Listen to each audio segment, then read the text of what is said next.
Pour le calendrier de la Valentin 2022, la sororité et l'unité sont au goût du jour.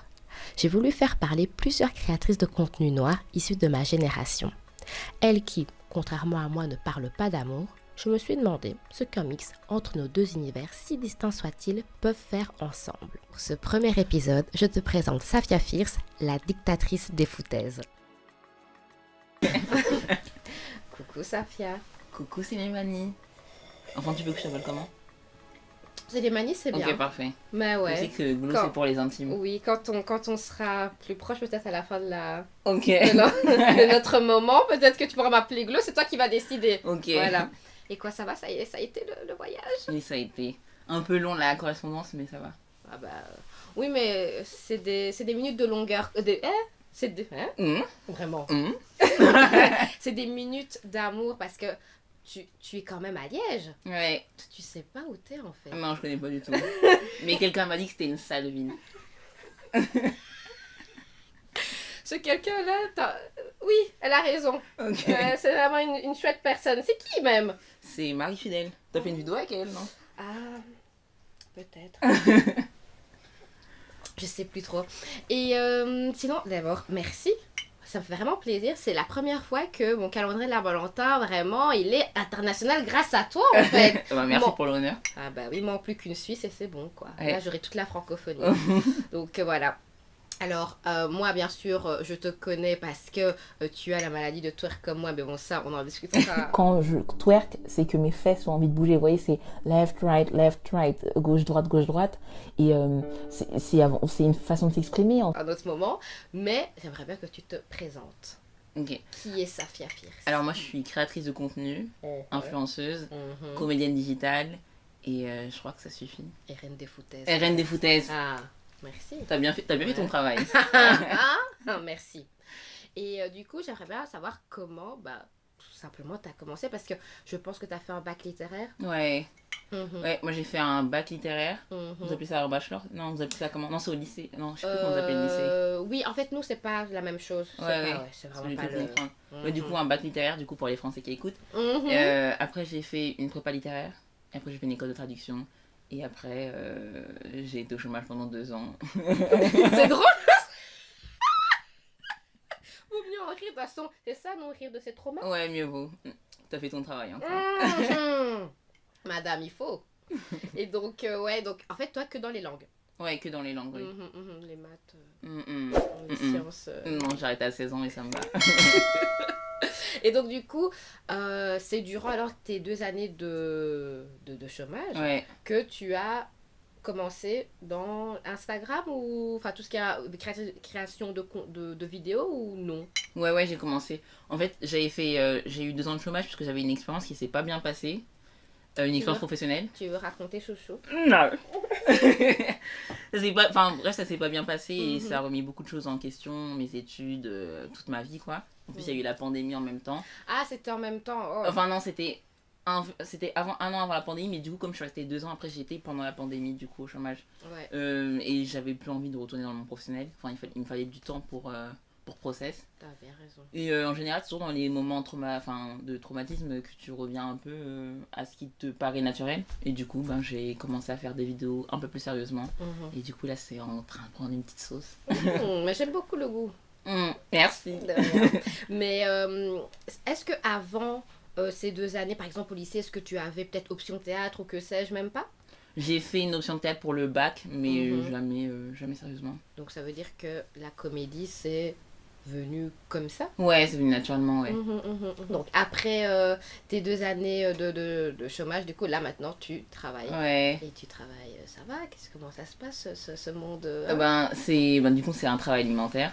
J'aime pas trop en parler parce que je sais que quand tu parles de ton travail aux gens, ça devient un peu ton identité et moi c'est pas du tout mon identité. Donc je dis juste je travaille pour faire mes sous et pour pouvoir investir plus tard. Là pour l'instant j'ai pas encore trouvé le moyen de bien ajuster et de conjuguer mon travail alimentaire et du coup mon travail de passion, mais ouais, it's in the works, quoi. Alors, est-ce que je peux te dire un secret? Go. Non, je parle pas anglais. Ouais, j'ai oublié. Donc bon. Tu m'appelleras pour la traduction. Merci beaucoup, parce que après, je pense avoir compris, mais faut doser. Ouais, Parce que bref, des fois, je regarde tes stories, je me fais qu'est-ce qu'elle va encore me dire celle-là, quoi.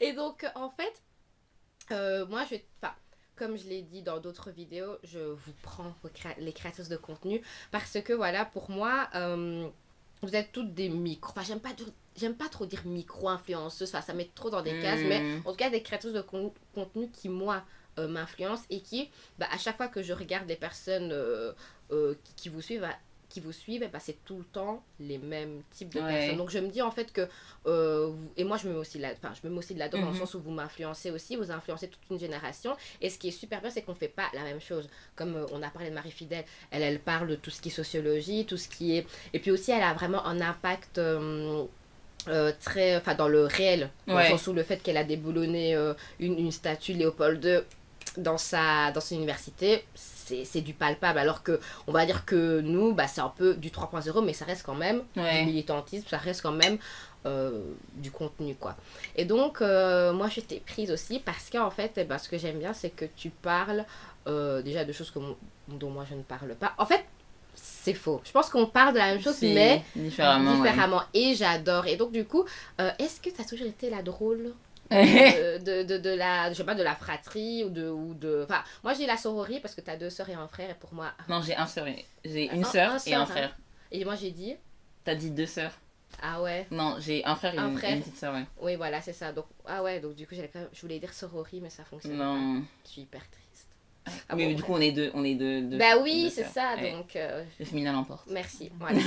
Donc une sororie, est-ce que tu as toujours été la drôle de ta sororie, est-ce que tu as toujours été la drôle de ta bande de potes, ou mon frère est très drôle aussi, mais après je sais pas si je rajoute de l'humour parce que c'est un homme. Tu sais, on a tendance à dire qu'ils sont drôles.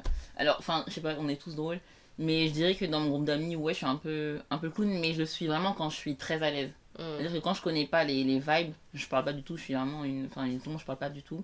Et l'humour en général je l'utilise parce que de base j'ai pas grandi dans un environnement où je pouvais vraiment beaucoup m'exprimer, et j'ai tendance toujours à me mettre en retrait, et du coup pour moi l'humour c'est une manière de se mettre en avant et de l'assumer. Oui, c'est ta manière de sublimer. Exactement.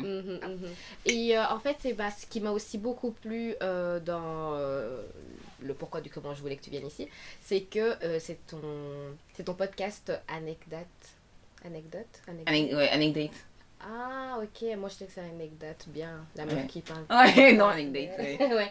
Et donc en fait, voilà que moi, créatrice de contenu qui parle la plupart du temps de relations amoureuses et tout ça, moi en fait, ma tactique, c'est quand c'est terminé avec une relation, c'est là que j'en parle, comme ça, voilà. Et donc je parle beaucoup de relations, et puis il y a une personne que je suis qui dit qu'elle ne date pas. À la chambre, mais oh my god, qu'est-ce qui se passe? Voilà, la meuf qui abuse de voilà. Et donc j'aimerais bien savoir un peu plus, quoi. Comment ça tu ne dates pas? Donc toi tu fermes les yeux, donc quand il y a quelqu'un qui te plaît few comme ça, not few. donc voilà, j'aimerais bien en savoir plus sur cette phrase, je ne date pas. Je ne date pas. C'est fini, merci beaucoup. Allez, bonne soirée. Non, mais en fait, j'avoue que pendant ce podcast, en fait, comme c'est un sujet qui me met extrêmement mal à l'aise, donc là, c'est vraiment une super excuse pour toi. J'avais pas eu le temps de bien développer. Enfin, j'ai pas trouvé l'espace, moi, pour en parler. Enfin, c'est pas que c'était pas safe, mais juste que moi, c'était pas mon truc. C'est juste que j'ai grandi dans un environnement qui était pas forcément facile. Mon père, il était en mode pas de garçon, et je pense que comme j'ai toujours été un peu la bonne enfant qui veut toujours écouter ses parents, je pense qu'il y a des trucs que j'ai intégrés du coup. Après il y a d'autres trucs, des traumas qu'il y a eu, ça je vais pas en parler. Et il y a aussi le fait que moi je suis originaire du 93 et j'y suis toujours, et enfin du coup la Seine-Saint-Denis, et il y a un côté qui est un peu je sais pas comment expliquer, c'est une autre France. Il y a par exemple Paris ou quelque chose, et la banlieue, je veux dire que c'est avec des influences soit maghrébines ou soit ouest-africaines, et du coup au niveau de la féminité c'est pas facile d'être une jeune femme en fleurs. Moi, tu sais comment j'appelle ça? Ouais. Je suis une jeune femme fertile. Ah, tu dis fertile, je voulais essayer de te faire une ref, mais en fait j'avais oublié. Il dit, je suis hyper triste en fait. Du coup, voilà, ça va, c'est d'être une jeune femme, de s'assumer, en tout cas d'assumer qu'on puisse avoir une sexualité. Donc je pense que tous ces enfin, tous ces paramètres ont fait que après moi je pense que j'ai développé aussi un peu un mur où j'avoue que je me considère pas comme un être sexuel, tu vois. Du coup c'est pour ça qu'en fait enfin une des raisons pour lesquelles je date pas, puis aussi les hommes sont trash donc en tout cas, ça rentre dans tu ne perds rien, c'est vrai qu'ils sont très voilà. Mais du coup en fait donc, d'abord, j'ai écouté ton podcast, que j'ai vraiment adoré, parce que c'était une autre manière, en fait, tu vois, de parler des relations amoureuses en tant que personne racisée, ou même en tant que soi, tout simplement. Mais surtout, il y a quelques jours, tu as mis en story un sujet, mais moi, qui me passionne et qui me parle de ouf, c'est, en fait, quand tu étais moins âgée, je crois, plus petite, oui, je peux dire ça comme ça, c'est que en fait, non, tu sais, par rapport au regard masculin, j'étais en mode, mais ok, mais en fait, genre, c'est des trucs que j'ai intériorisé déjà, parce que je suis en mode afro-femme et tout, donc voilà, mais c'est en mode, ça me parle trop. Alors, est-ce que tu pourrais réexpliquer ce que tu as dit? Je fais tellement de stories tous les jours que je sais même plus ce que je dis. Mais non, je te jure, on fait vraiment beaucoup. Bah, moi, je vais dire quoi, hein, on est dans la même tranche. Les gens qui nous suivent, c'est vrai. Ils ont l'habitude. Oui. Non, je disais que non, j'expliquais que j'avais pas moi autour de moi que mon entourage était vraiment 100% féminin, ou quand c'était des hommes gays ou des hommes queer, et que j'avais pas forcément dans mon entourage des hommes des hommes cis-het, sauf mon père ou mon frère, ou tu vois. Et j'expliquais qu'en fait, je trouvais que la plupart en fait, des femmes, souvent, qui ont eu beaucoup d'amis qui étaient des hommes cis-hétéros, c'est des femmes, en général, qui étaient considérées comme jolies. Et je dis qu'en général, quand t'as des hommes dans ton entourage, pas pour tous, hein, ça dépend, mais c'est souvent parce qu'ils t'ont d'abord trouvé, ils te trouvent consommable, quoi. Genre, t'es pas la steak. Et moi, je disais, je me trouve pas la steak, hein, qu'on soit bien clair. Je disais juste qu'en ayant grandi, moi, je sais que quand j'étais plus jeune, j'étais victime de misogynie noire, tu vois. C'était niafou, noir cramé, tout ça. Et du coup, moi, ça fait que j'ai pas eu... je me suis encore plus fermée, en tout cas, aux hommes. Et je disais que justement, j'ai pas l'habitude du regard masculin pesant, tu vois. Parce que moi, déjà, je me mets pas dans des... Enfin, je me mets pas... C'est pas moi qui décide, hein. Mais je veux dire, j'essaye toujours d'en être moins sujette. C'est fou parce qu'avec Marie, on a parlé aussi de cette phrase, oui, je reste pas avec les filles parce que les filles... ouais, c'était cette phrase. Et ouais, pareil, Marie et moi aussi, on l'a détesté, mais en fait, elle avait une autre approche, parce que la plupart du temps, les filles vont dire, oui, c'est parce que les filles sont hypocrites. Mais en fait, elle, il me semble, si je me rappelle bien, c'est qu'elle avait bien dit qu'en fait, elle, c'est pas question que les filles sont hypocrites, c'est juste qu'avec les mecs, il n'y a pas de concurrence ou un truc comme ça. Non, c'est vrai. Et ça me fait penser, en fait, à Madeletter, donc c'est une copine à moi qui s'appelle Sarah. Et donc, une fois, elle m'a dit une phrase. En fait, moi, je sais que je suis belle, mais est-ce que je serais plus attirante qu'une femme blanche? Ça, je sais pas. Et j'étais en mode...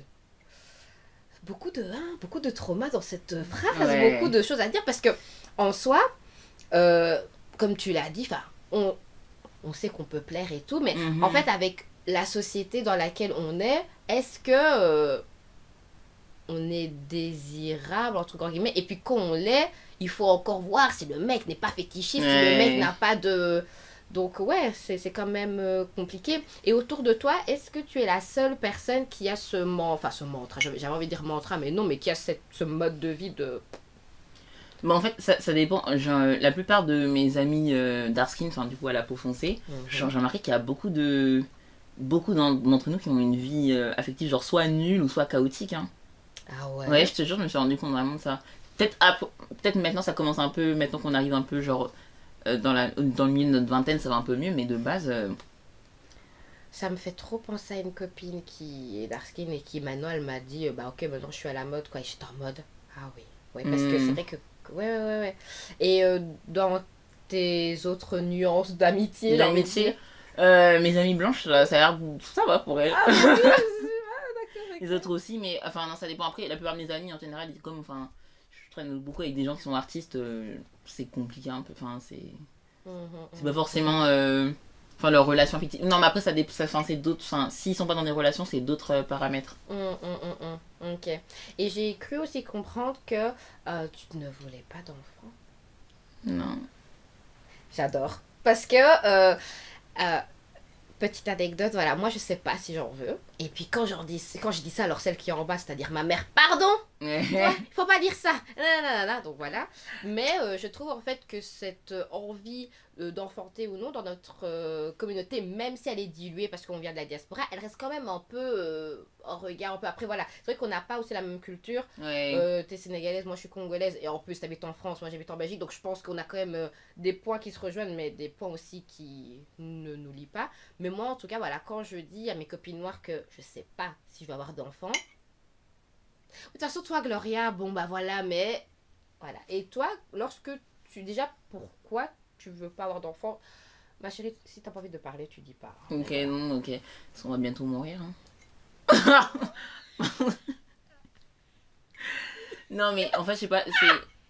J'étais pas prête, je me suis dit. Bah ouais, peut-être que. Ok, oui, bah oui. Non, mais pour plein de. Il y avait d'ailleurs, il y a un podcast qui s'appelle Tant que je serai noire. Yes, et il y a une femme haïtienne, je connais pas, j'ai oublié son prénom, mais qui est actrice aussi là-bas. Et elle expliquait qu'elle voulait pas d'enfants. Parce qu'elle voyait par exemple genre le climat politique par exemple ici. Et elle se dit, ben, genre, je veux pas du tout.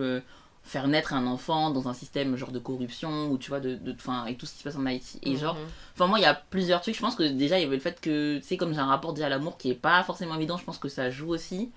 Après en fait je pense que comme j'ai passé des années à pas m'aimer, j'ai envie de voir et là que je commence à me respecter, j'ai vraiment envie d'être égoïste et de penser à personne. Dis bien, c'est pour ça que moi je veux pas d'enfant. Ouais. Après je dis que je veux pas d'enfant, après peut-être que quand je tomberai amoureuse, peut-être que ça changera. Oui, bah oui, peut-être. C'est peut-être, enfin juste pour l'instant j'en ressens pas l'envie, genre j'ai envie d'être égoïste. Et aussi parce que t'as le droit. Genre quand je regarde un peu comment est la France, j'ai pas envie de faire naître une petite fille noire en France. Ah, parce que c'est sûr qu'elle sera noire, l'enfant. Tu n'es pas pour les relations mixtes? Bah si ça arrive, je vais pas avoir mon avis dessus, mais Black Love, hein. Ah bon? Non, je rigole, j'ai pas parce que non. En vrai, non, s'il te plaît, non, pas dit ça. c'est juste, n'attrape pas ma veste, hein. Moi je veux percer, hein. So, white people. Moi je veux percer, ok? Non, je rigole. C'est juste que non, je suis forcément plus attirée par des hommes noirs, mais après si c'est pas des hommes noirs, je vais pas courir après un truc. Donc toi, l'idéologie du Black Love, que voilà. En vrai, j'y crois pas. Hein.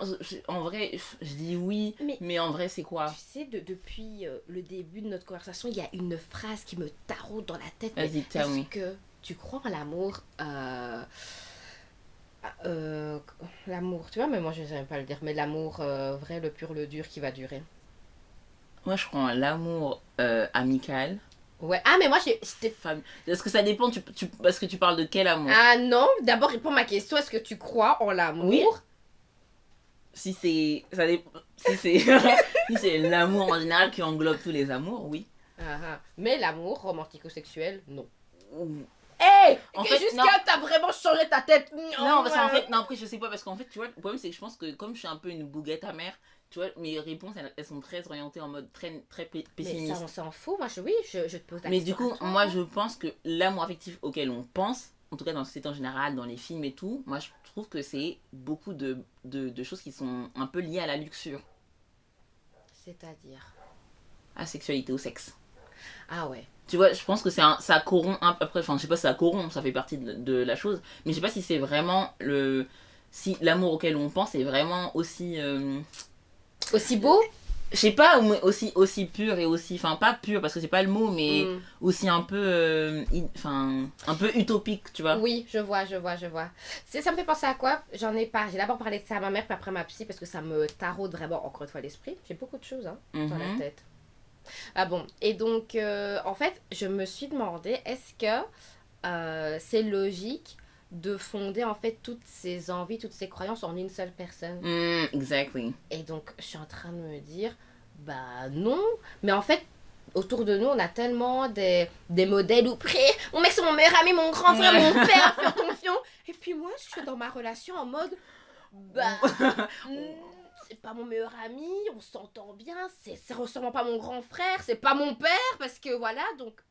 Voilà, est-ce que t'as aussi cette image, toi, t'as l'impression plutôt que la personne, le partenaire amoureux doit être tout, ou... Voilà. Non, bah justement, non, je partage ton avis. Et je me suis toujours dit que si jamais je devais être amoureuse de quelqu'un, il faut vraiment que je sois riche parce que j'ai pas du tout envie d'habiter avec la même personne. Et... Est-ce que tu sens avec... Ça sent le polyamour? Non, j'irai pas jusque-là. Non. No judgment, hein. Ah non, non, mais non, non. Mais, non, quand même pas, mais genre juste, en tout cas, avoir mon espace. Ouais. Voilà. Mais c'est... Et tu vois encore dans notre culture, enfin, je dis dans notre, mais bon, je vais parler de moi, mais on a compris. Ouais. Mais en tout cas, moi, prenons l'exemple, moi, enfin, pendant mes règles, je suis mais une loque dépressive et tout ça. Okay. Et genre, ma psy me dit, mais pourquoi tu pourrais pas aller 3 jours chez ton amie Ingrid? Et je suis en mode, bah ouais, pour moi, ça me dérangerait pas et tout. Enfin, si elle le veut, de toute façon, elle le voudra bien, donc voilà. Mais alors après, j'en parle à ma maman, elle me fait, mais ton mari, alors, je suis en mode... Enfin, tu vois, et donc, comment tu vas dire à ta maman, mais je suis mariée, ou voilà, en tout cas, je suis en ménage, mais on a chacun notre maison. Elle va pas te regarder. C'est vrai, je sais pas comment est ta maman. Est-ce que... J'aime pas aussi cette... J'aime pas cette expression ouvert d'esprit, parce que voilà, mais est-ce qu'elle est occidentalisée, entre grands guillemets, ta maman? Peut-être pas sur ces questions-là. Hein. Je pense qu'elle me regardait bizarre, mais c'est ma vie, quoi. Ah, elle est quand même... Elle est pas impactante sur ta vie, quoi. Elle regarde juste. Elle peut donner son avis, mais... Regarde-moi le lion. Mais ouais, pas de... Non, ça me... Non. Mais c'est vrai, j'ai une question. C'est vrai, qu'est-ce qu'elle dit ta maman de tout ce que tu fais? De quoi, ce que je fais? De ma vie, de mes projets. De tes projets. Est-ce qu'elle a déjà regardé, par exemple, ma vidéo préférée, ta maladie du twerk? Je crois pas que j'ai fait... Non, je sais même pas. De toute façon, elle me voit le faire. Hein. Je le fais de moi, je m'en cache pas. Non, elle regarde... Je lui montre quelques vidéos, mais pas toutes. Pas toutes, mais... Elle en a marre de moi, c'est tout. Et ton papa? Ah non, je lui montre pas. Rien. Non. C'est fou. Tes parents sont toujours ensemble? Ouais. Bah parce que voilà, moi, je suis dans une famille monoparentale. Okay. Donc moi, la présence d'un père, voilà. Et aussi, j'ai quasi que des sœurs. Donc la présence même masculine, c'est un peu, voilà, compliqué. Et donc, du coup, ton papa est plutôt présent. Et est-ce que... Est-ce que c'est une présence positive, négative ou juste, voilà, il est là? Non, c'est une présence positive. Assez positive, ouais. Après, c'est pas les mêmes générations, donc il a ses foutaises. J'ai les miennes. Mais non, il est cool. Et est-ce qu'alors, du coup, cette image positive... Parce que moi, je me suis toujours demandé, est-ce que la présence d'un père influence vraiment la vie de la fille ou même du garçon? Est-ce que sa présence, tu penses qu'elle a quand même enjolivé la manière dont tu vois les non. Donc en fait, c'est peine perdue pour eux, c'est ça? En fait, ça a pas vraiment d'impact. Parce que... Enfin, mes parents, ils ont toujours été ensemble et c'est un modèle, assez sain, donc ça va. Mais je me dis, déjà, c'est pas les mêmes générations, c'est pas les mêmes, tu vois, enfin... C'est fou, hein. Parce que je vais sans doute poser ça à une personne, sans doute, qui sera à ta place. Et peut-être que voilà, cette personne-là sera en monoparentalité comme moi. Et je suis sûre que ça va jouer. Colorer sa réponse. Ouais, c'est sûr. Donc, de base, je ne savais pas comment j'allais appeler ce concept-là.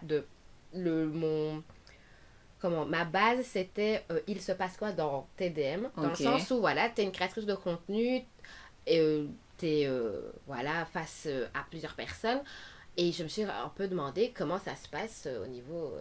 de tes messages Instagram, est-ce qu'il y a des gens qui viennent te draguer ou non? Est-ce que même, parce que je parle de DM Insta, mais ça peut être aussi même dans la vraie vie, est-ce que tu as vu une différence entre la Safia qui faisait que rire sa sororie, ses amis et tout, et la Safia fierce en fait? Il se passe quoi dans tes DM? En gros, c'est ça, voilà. Bah, les gens répondent à mes stories en général. Et tu vas me dire qu'il n'y a aucun... Parce que, désolé, enfin bon, non, je vais arrêter mes paroles de misandre. Mais tu sais bien comment sont les messieurs quand... En plus, tu es drôle. Donc... Mais après, moi, j'ai pas une audience, j'ai pas beaucoup d'hommes qui me suivent, enfin, en tout cas, d'hommes hétéros qui me suivent. Je dois dire quoi? Moi non plus. Et pourtant, il y a quand même des gens... Ouf. Ça fait que tu vas me dire qu'il y a personne. Est-ce qu'on peut regarder si tu veux? Girl, no. Well, no. Non, mais c'est... non, en fait, moi, je shed... Enfin, attends, parce que mademoiselle n'a pas regardé Dora. Non, du coup... T'es une idiote. J'allais dire je shut down, mais disons que... Ah ouais, en tout cas, Mademoiselle n'a pas regardé quand je- Dora. Ah vas-y, me respecter, So. c'est fini, hein. comme je disais, comme je shut down, comme je... On dirait quand je... En fait, je suis très... dès que je sens que ça peut basculer vers un truc où tu vas dans un truc de drague, moi je dirais que soit je friendzone, soit je ghost. Genre, don't waste my time, on n'est pas là pour ça. Je suis sans mots. Je suis même sans... Enfin oui, maintenant je parle, mais je suis sans... Ah ouais, donc... Oui, Après donc- c'est rare, hein, je le fais pas tout le temps, mais...